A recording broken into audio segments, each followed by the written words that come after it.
Mesdames et messieurs, mais comment ça a commencé qui cause dame haïtienne nan arrivé dit président Luis Abinadel c'est ex-mari.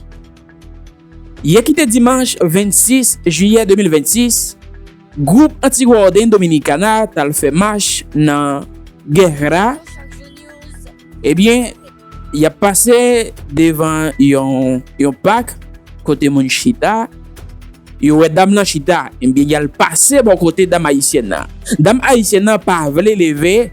Eh bien, yo même yo relé policier, yo dit policier yo, mesdames haïtiennes sa cause de chita vin arrêter. Et ça qui cause dame haïtienne a tellement dédoublé, li dit président Luis Abinadel c'est ex-mari et deuxièmement, li dit que li c'est une reine parce que li gen ni passeport dominicain ni cédula dominicain. Là on dit bon li pas konn parler espagnol, li dit dominicain yo pas parler espagnol, c'est castellan que yo parler.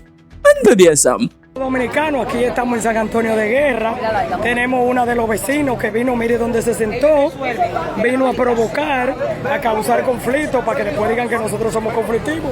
Y mire todos los policías que no la quieren, ella no se quiere mover con todos los policías porque ella vino a enfrentar a la antigua. Así es que estamos, pueblo dominicano, con esta gente. Ustedes recuerdan que ellos fueron al palacio a protestar y nosotros los dominicanos no nos acercamos. Ella vino y no quería irse de ahí. Con Luis Abinadel. Luis Abinadel, ex marido mío.